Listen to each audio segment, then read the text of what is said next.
Welcome to this presentation, Self-Care During Troubling Times. This is actually part two. A couple of months ago, I did a presentation on more specifically homeopathy during troubling times and focused more on homeopathic remedies. But this time, I'm not going to be discussing homeopathic remedies. I'm going to be discussing some other ways to support your body, mind, and spirit during these times. So if you have not watched the other one first and are interested in homeopathic remedies, then I suggest you watch the other presentation, Homeopathy for Troubling Times, which is also found on my YouTube channel. I think the reason I use this subtitle, Nurturing the Heart of Compassion, is that in order to stay healthy and wise and not to really succumb to negative reactions and negative feelings at times like this, it is very important to nurture one's own sense of compassion. And there are actual ways and techniques to do that, which are developed very highly in the Buddhist tradition. So that's one thing I'm going to be talking about more toward the end of the presentation, but I'm going to start with body and then move to mind and spirit after that.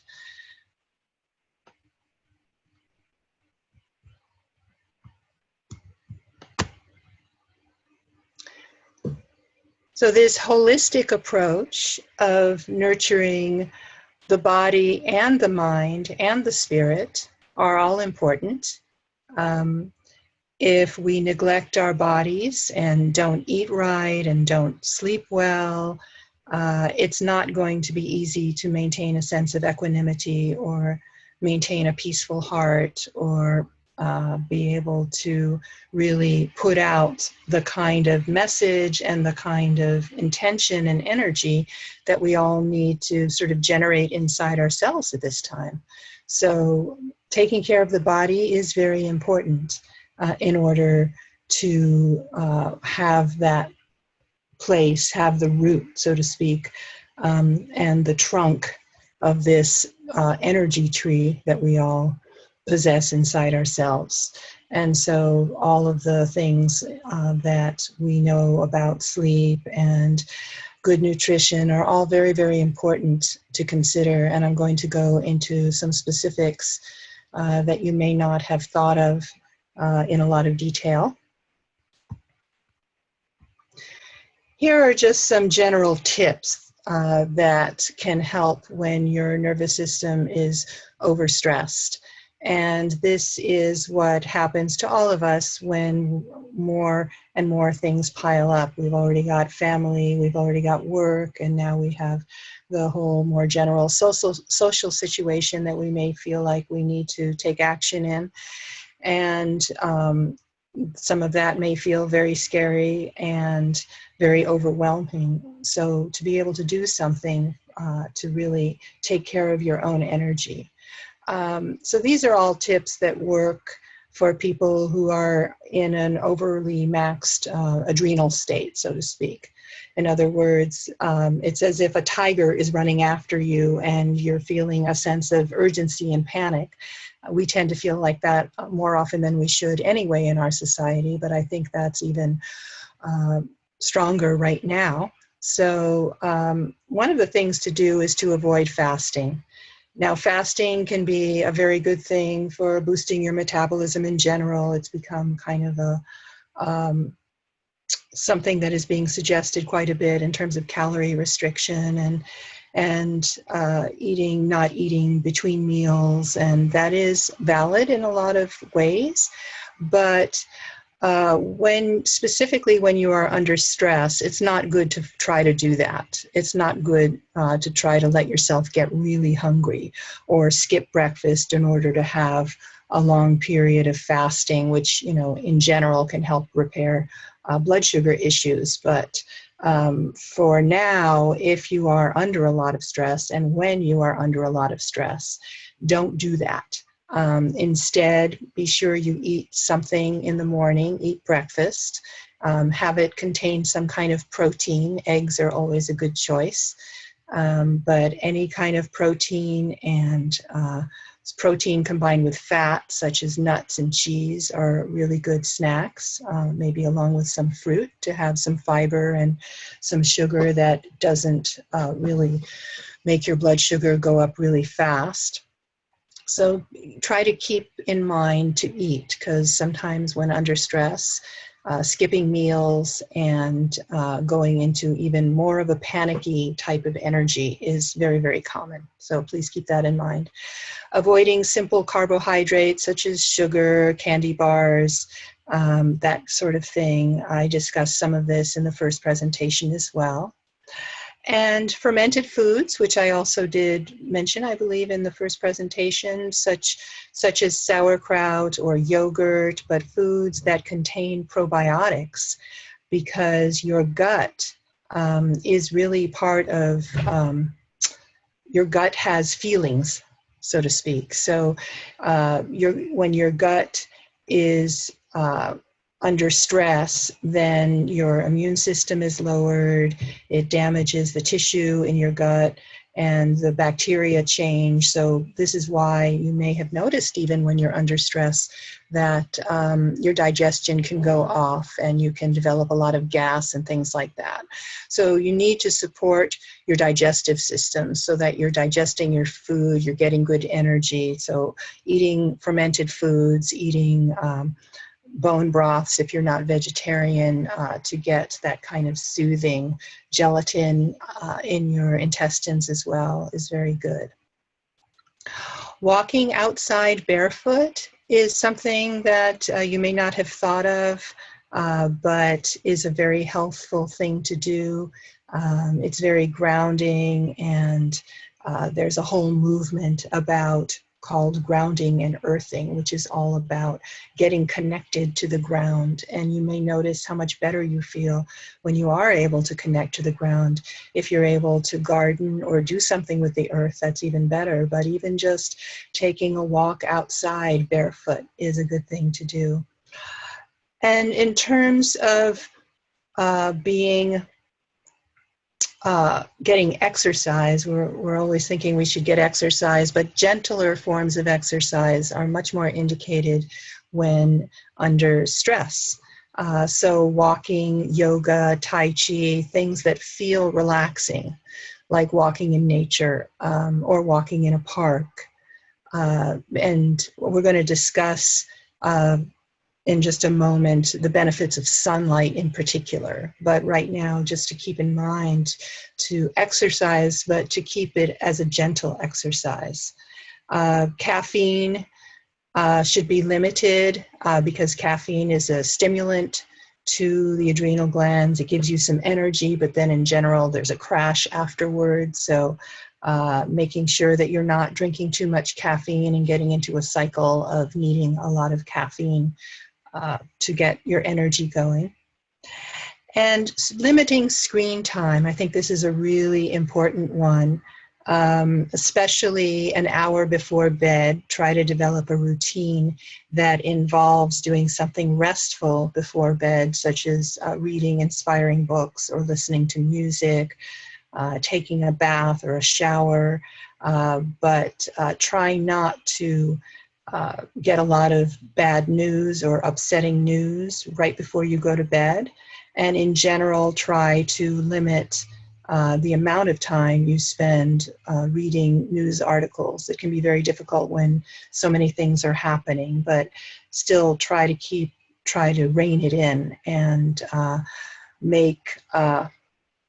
try to keep your screen time to be less than your self-care time. That may be tricky and may be difficult, but at least if you can, try to devote 30 minutes twice a day to do something to take care of and nurture yourself, such as yoga, meditation, being in nature, taking a relaxing bath, prayer, whatever it is. But out of the amount of time that you're awake during the day, 30 minutes twice a day would be an hour. So if you're awake, let's say for 16 hours during the day, if you spend 1 hour nurturing yourself, it seems like that should be something doable for most people, even if it means having to watch less TV or being on the computer or on your device for less time. So keeping your blood sugar level is really helpful for mood. There's a saying, mood follows blood sugar. So you want to kind of keep your blood sugar at an even level rather than have big highs, which are what happens from eating a lot of sugar, or crashes, which happen after that. So not a lot of refined carbohydrates, as I said earlier, higher in healthy fat, such as nuts, such as grass-fed dairy, cheeses, avocado, coconut oil, and also having some good protein along with that. And as we said earlier, we want to improve your gut microbiome, meaning to eat those fermented foods, eat real food, and that will reduce inflammation in your gut and therefore reduce inflammation in your whole body. And so getting sunlight exposure at the right times of day, especially during the morning and midday, and avoiding a lot of electronic artificial lighting in the evening. Now, a lot of people do sit at their computer and watch TV in the evening, but if you are having problems, as I said earlier, with sleep and with relaxing, really cutting back on that, especially in the evening. In natural times, we didn't have electricity, and so during the winter months, people slept a lot more and went to sleep earlier, maybe told some stories around a fire. I've actually lived like this in remote places of Indonesia and also India at different times of my life, where it's very peaceful at night. The sun goes down, people light some candles, everything kind of quiets down. Maybe there's some singing or some storytelling, or people share a meal, but we just extend this bright time of day for so many hours and stay up, with screens, lights blaring in our faces, and all of this can be very difficult on the nervous system. So the more you can really adjust your lifestyle around this, it will help you a lot. A lot of people need 8 hours of sleep a night. Very few people get that. One thing for sure is that if you meditate, you can reduce your sleep hours accordingly. You can, when you become a more skilled meditator, you can usually very easily sleep however many hours. Let's say you're meditating for an hour a day, you can sleep an hour less very easily. And so developing a meditation practice can really pay off in terms of needing less sleep and feeling better all over, because you're getting a kind of relaxation that you may not be getting during sleep. I wanted to speak specifically about sunlight because I do feel like, with a sense of dread that people are having these days, the sun, which really is which represents the soul and the spirit and the vital force on an archetypal level, but also on an energy level. It is the energy that is coming to us from the universe. We get it from the sun. So basically, when you're exposed to sunlight, you're taking a bath in star energy. And it's the energy of life for our entire planet. It makes everything happen in our planet. It's well known, of course, that people suffering from seasonal affective disorder, depression, when they're exposed to light, it goes away. And I think we all have that to some extent. If we stay in the dark and we stay out of the sun, our whole attitude is different. And so that's just on an emotional level that I'm talking about it, but I'm also going to talk about what happens physically when you're out in the sun. The atmosphere actually absorbs most of the damaging radiation. that comes towards us. And there's been, of course, a lot of publicity and a lot of messages about staying out of the sun. But for most people, moderate sun exposure, which would be 2 to 4 times a week for 15 to 30 minutes, is not a problem. And actually, the time when your body's going to get the most benefit from it and make the most vitamin D is when the sun is highest in the sky. Because then you're getting the rays that actually make the vitamin D. So that's in contrast to what you're normally told about avoiding getting sunburn. Of course, you must avoid sunburn, so you don't want to stay out too long. But on the other hand, being outside for a little while when the sun is pretty high in the sky can be very, very helpful. So here are some of the benefits of sunlight, some of the general benefits and why you really should make some effort to be out in the sun. Of course, vitamin D is what everybody is aware of this one. It's good to get your vitamin D levels checked so that they don't go too high, but just from sunlight, they're certainly not going to go too high. The sunlight also boosts the immune system, helps wounds to heal, and specifically activates the T cells of the immune system, and it also modulates the inflammatory response. So many, many health benefits.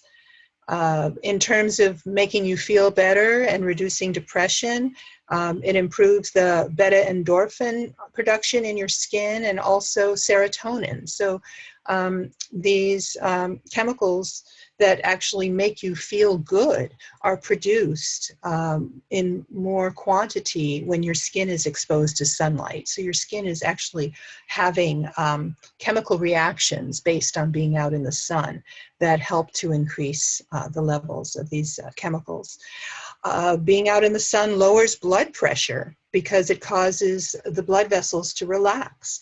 And as I mentioned earlier, the anti-inflammatory activity, benefits on the nervous system, and of course it regulates your circadian rhythm.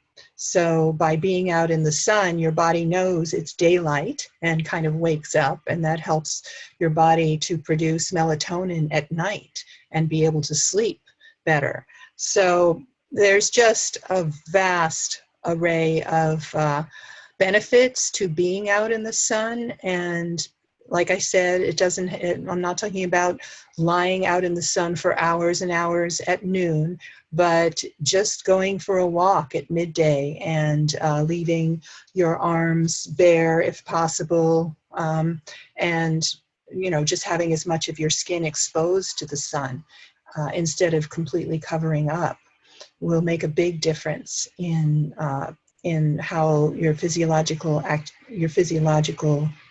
processes are going, and can make you feel a lot better and reduce inflammation, reduce your blood pressure. Great medicine. Old naturopathic trick as well. Now I'd like to talk about some herbal medicines that I talked about in the first presentation. Some of my favorite ones, such as Tulsi, which is holy basil, and ashwagandha. These are known as adaptogens, and an adaptogen is a natural substance that helps the body adapt to stress and has a normalizing effect on the body processes. So I think that taking adaptogens regularly, they are really very gentle substances that are like kinds of food. In many traditional cultures, many kinds of herbs, roots are actually cooked right in the food and are medicines as well.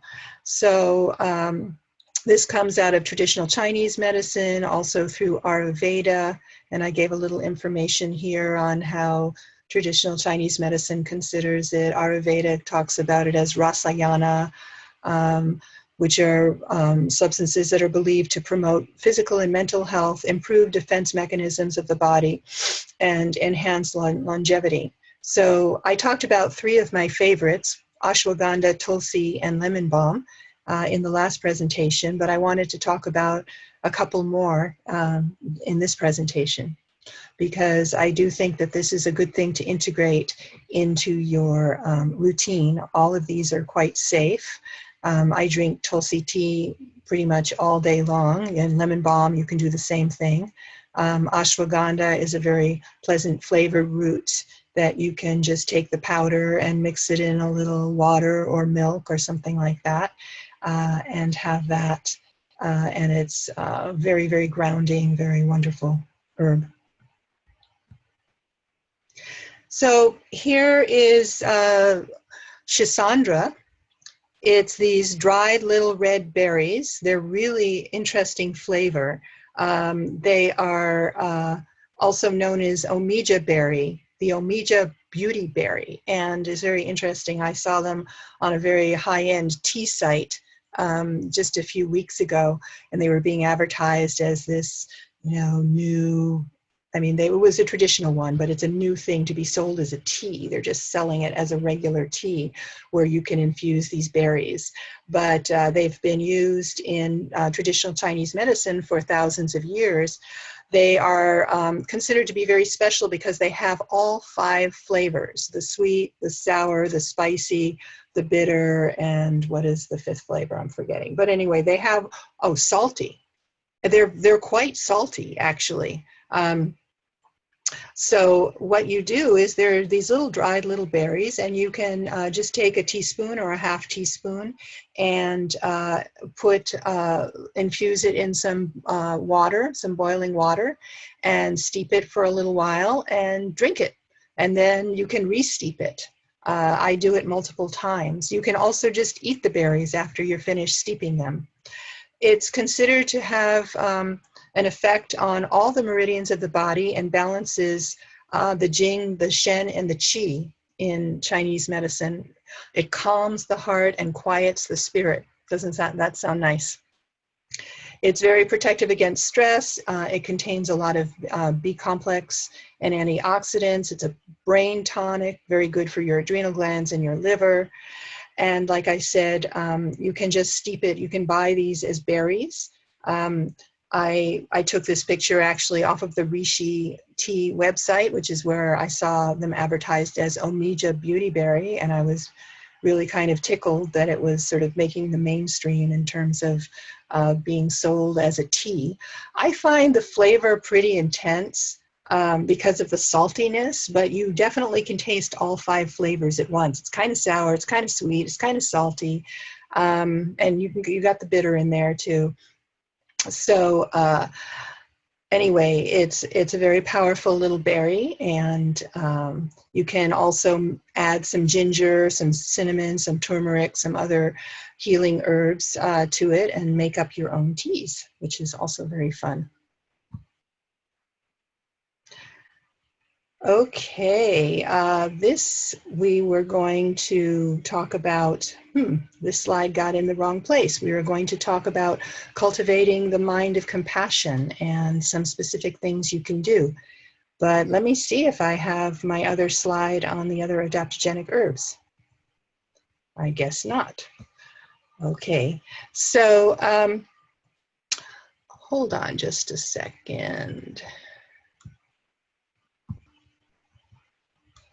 So for now, we are going to go ahead and continue with our discussion on cultivating compassion.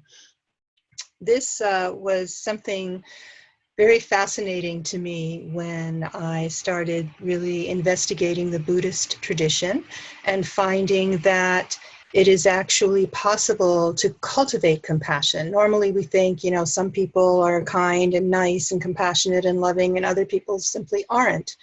As if it's just something that you're born with. But actually, compassion is something that we can cultivate. And there are specific techniques to do that in the Buddhist tradition. And I think this is an exceptionally important and valuable message for all of us at times like these, because the normal reaction when we feel threatened or fearful is to get angry, is to feel hate, and is to feel isolated and really cause a kind of them versus us mindset and mentality, and I just don't think our society can survive that. I think I think we are really being called to develop our own abilities to be compassionate, and that that is the way that our society and our culture and our world are going to survive, is by people cultivating compassion within themselves.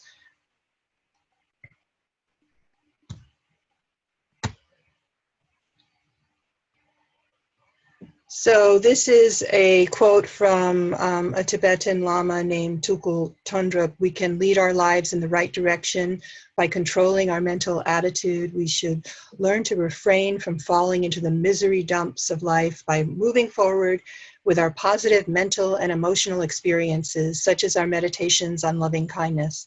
At the same time, we must also refrain from grasping at our meditation experiences, getting attached to them, craving the feeling of loving kindness, or constantly looking for other new paths. So the question is, okay, how can we do this? How can we control our mental attitude and really change, work with our own fear, work with our own sense of alarm, work with our own sense of outrage, and be able to move forward in a very positive way? Here's a very simple prayer or meditation that again comes out of the Buddhist tradition. And for some people, reciting it or meditating on these different points is very, very helpful, because it's really a step-by-step way of cultivating compassion. Usually when we want to cultivate compassion, we start with the people that are easiest for us to love. So our children or our spouse, or the people that we feel that it's very easy to love, that we just feel love for automatically. So instead of saying may all beings, you can really start by just even wishing it for yourself, for example. That's the easiest person usually. May I have happiness in the cause of happiness. May I be free from suffering in the cause of suffering.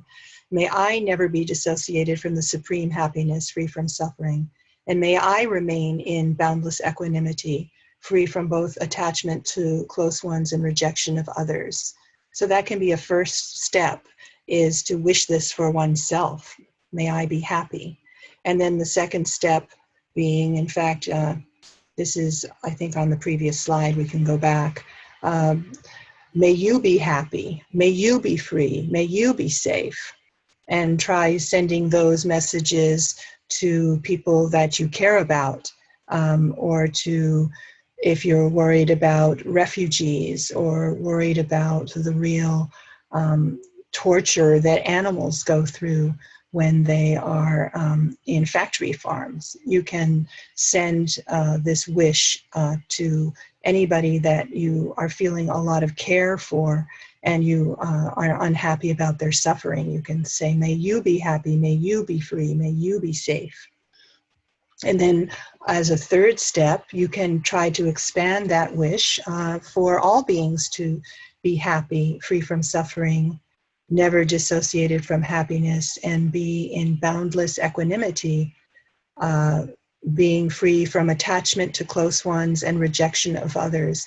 This is really an automatic response that we all have naturally. We want to protect the ones we love, and we want to keep away the ones we don't love. And when you put that on a big scale, that's what causes wars. So this is a part of this territorial quality that we have as part of our instinct, is something that we have to learn to modify to include all beings. And that's the point of the cultivation of compassion. This is a technique that I really love. I consider it the homeopathy of spiritual techniques. Sending and receiving, also known in the Buddhist tradition as Tonglen. And so in sending and receiving, what we can do is, let's say we are thinking about animals that are in factory farms, and they're very frightened and they're in pain, and just the horror of that. So sending and receiving means that on the in-breath, we start with receiving. We take in all of the pain and suffering that those animals are feeling. And on the out-breath, we send out compassion, safety, everything that they need. So on the in-breath, we take in the painful things, the fearful things, the bad things. And on the out-breath, we send out the compassion, the safety, the well-being, all the good things. And this is a very, very powerful technique for cultivating compassion. When you do it, you can do it also for yourself. I find it very helpful for even physical ailments. For example, if I have a headache, I will breathe in and take in all of the worst headaches that anybody has ever had, and just imagine all of those headaches coming into me. And on the out-breath, I will send out healing to all of those beings who have headaches. You can do this with anything, like I said, including physical pain that you're feeling. If you're feeling fright, you can breathe in all the fright that beings are having all over the world, refugees, animals, whoever you want to think of. And then when you breathe out, breathe the safety and comfort to them.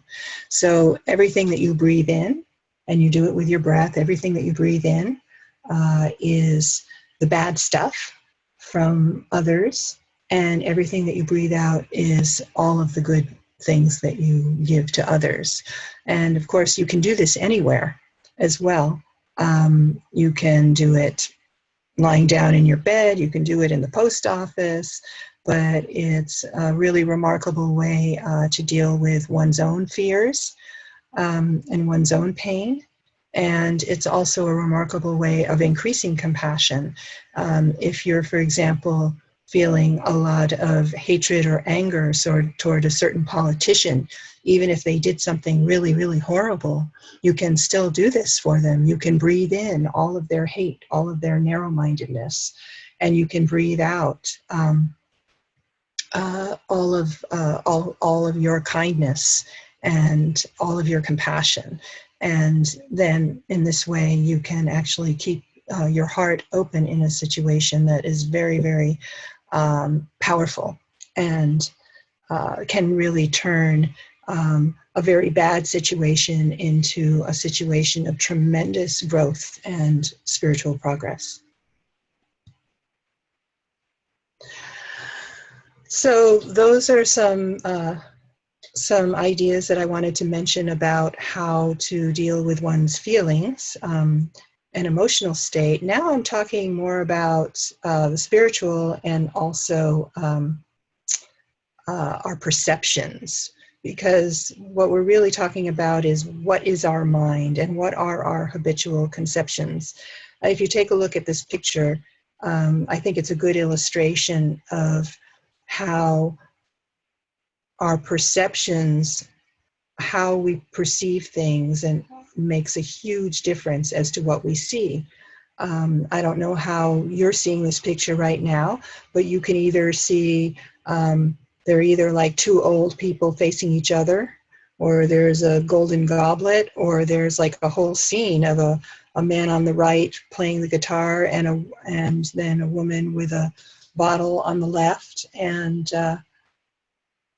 anyway, if you look at some of these kinds of optical illusions and realize that how we view things can really, things are the way that we perceive them because of our habits and what we expect to see. And to understand that is helpful in understanding how people can have such incredibly diverse viewpoints about the same situation. And that's happening a lot in our country. So this is really an illustration of that. You might see something completely different in a situation than I see, because we all have our own ways of perceiving things.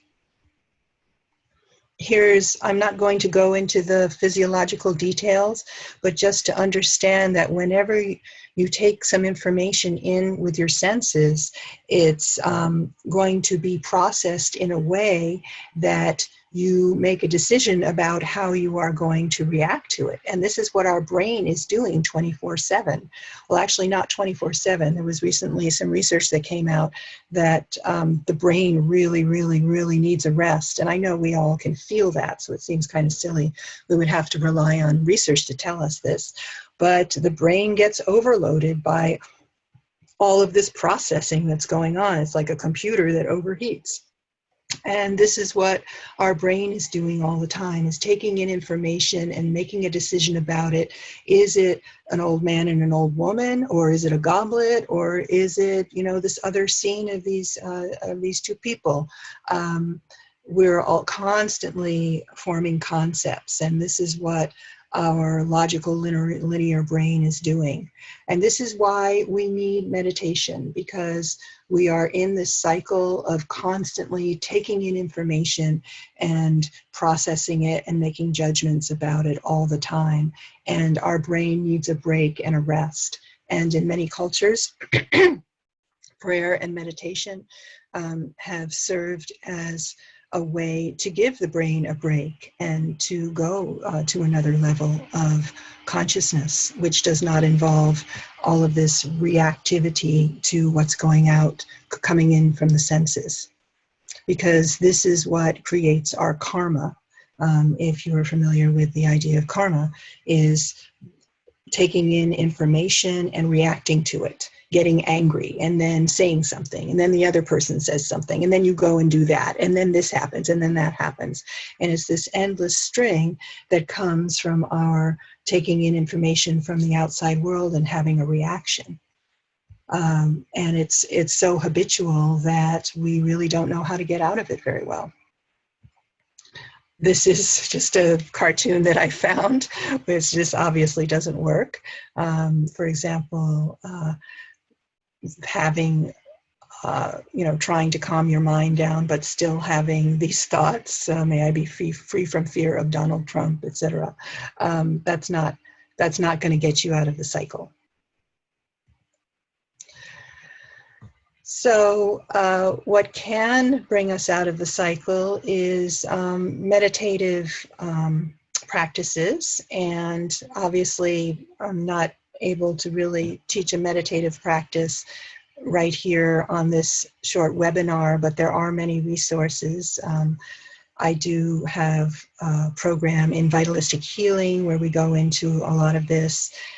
Locally, you may be able to find a center. There's a very nice kind of meditation called insight meditation. It used to be called Vipassana, but it's a very non-denominational form of meditation, which is taught in a very beautiful way. And it's free. The classes are free. They even have retreats that you can attend. So a meditative practice, I feel, is absolutely crucial for being able to stop this cycle of unconsciously taking in information and reacting to it and just spinning out on it, which is what we all do all the time. And so to get in touch with a deeper level of the mind, which is actually in homeopathy sometimes called the witness. I had a teacher of homeopathy that referred to this part of our consciousness that can wake up through homeopathic care as well. This part of our consciousness that is very holistic, that is like space, and that encompasses all of these reactions and counter reactions, and is just always there, just like the sky is always there. It's always there. The nature of our mind, which is very expansive and very clear. We just don't recognize it because we're so involved in all the little details that we're looking at all the time. So developing a meditation technique so that we're able to recognize our mind's nature, and spend some time in a place that's very peaceful in terms of a mental place, and recognizing our mind as being very peaceful and very clear, and very quiet. So this is something we can all do. It's not a particular talent. It's not like some people have it and some people don't. Everybody has this nature, this mind's nature, and everybody is able to recognize it. But just like any other kind of skill, it's kind of like exercising a muscle. If it's something that you haven't ever been taught to do and you've never done, it's not going to be easy at first, but once you do it, then you can put yourself in more of a habit of it. And I just think this kind of meditative experience and practice is good for everybody. And as I said, it's non-denominational. It doesn't have to do with believing anything. It just has to do with learning to rest in your mind's true nature. And finally, I wanted to talk a little bit about the power of the mother, because again, I feel like in this crucial time that we're living in now, the feminine energy is arising, and we can see it in what's happening on the daily news. I think a very classic thing just happened recently with a senator basically telling a female woman senator to be quiet, even though later some of the male senators were allowed to speak the same thing. But women and the power of the mother and feminine energy, I do believe, is going to be very, very important in this coming time. We all have this power. I'm not just talking about women. When I say the power of the mother, we all have a side of us which is a mother. And this mother figure is found in all cultures. Here's Guadalupe here, and she's very renowned as a figure that represents this motherly energy. Gaia, Mother Earth, is also another image that is found in myths, and the nurturing of the earth and the caring for the earth as a mother cares for her child is a very important impulse and energy that is coming out in today's society. And in the Vajrayana tradition of Buddhism, and also in Hinduism, the deity known as Tara is very important. And in the Vajrayana tradition, this is very highly developed in that Tara has 21 forms. Just like a mother, when she is taking care of her child, can be in all different kinds of modes depending on what that child needs. And some of the modes are what we call very wrathful or very angry. And I was kind of reminded of this as I've seen some of our politicians, like when I saw Elizabeth Warren, lately, I've really been reminded a lot about the wrathful forms or the more intense forms of Tara, when a mother is feeling protective of her child because the child is about to run out into the street. And so she screams and she grabs the child. That's kind of could be viewed as a wrathful or violent action. But when a mother is trying to save her child, sometimes very fierce energy comes up. So this motherly energy is not necessarily something that's always gentle and always peaceful. It can sometimes be very, very intense and wrathful or seemingly violent, but it's coming from a place of love and caring. That's the important point.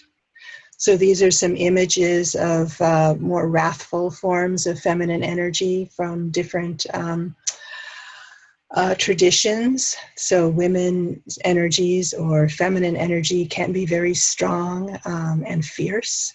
And I do think that sometimes that is called for when it is coming out of a place of love. And that this is all something that we can develop inside ourselves.